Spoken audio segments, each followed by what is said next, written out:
दोस्तों, होम्योपैथिक के इस चैनल में लुकनत, जिसे हकलाना या तोतलापन भी कहते हैं, इसके मतलब आज कुछ बात करते हैं। कबल इसके कि बात को आगे बढ़ाएं, हस्बे साबक आपसे दरख्वास्त है कि अगर मेरे इस चैनल को सब्सक्राइब नहीं किया तो सब्सक्राइब ज़रूर करें ताकि आइंदा आने वाली वीडियोस आप तक पहुंचती रहें। प्लीज़ लाइक और शेयर करना भी मत भूलें। दोस्तों, तो आइए बात करते हैं। बाज़ लोगों को बचपन से लुकनत की शिकायत हो जाती है, वो बात रवानी से नहीं कर सकते।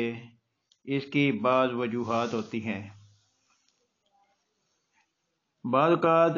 नंबर 1, बाज़ बच्चा जब बोलने के करीब होता है तो वालिदैन बच्चे के साथ उसकी तोतली ज़बान में अदा किए गए अल्फाज की वजह से तोतली ज़बान में ही प्यार से बातें करते हैं।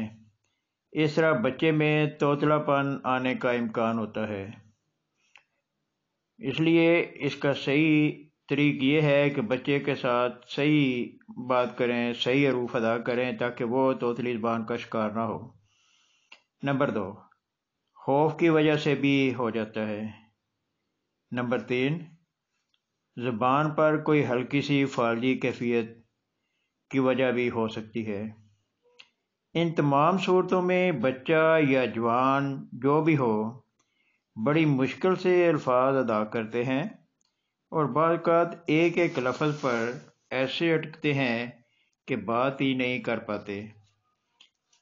पहली बात यह है कि अमूमी लुकनत के लिए स्ट्रामोनियम 30 होम्योपैथी दवा सुबह दोपहर शाम कुछ अर्सा इस्तेमाल करवाने से काफ़ी बेहतरी हो सकती है।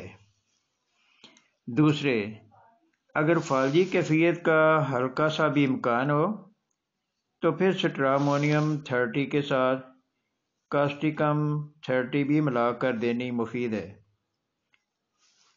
तीसरे ये कि अगर खौफ का भी पहलू हो तो एकोनाइट 30 दी जा सकती है।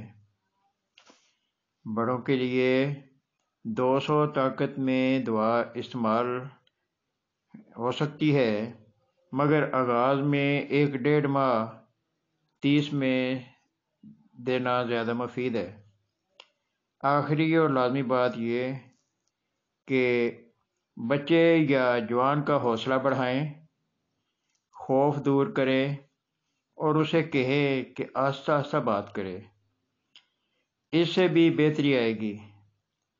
उम्मीद है कि आपके लिए ये वीडियो मुफीद साबित होगी, इसलिए लोगों के फ़ायदा के लिए इसे बकसरत शेयर करें।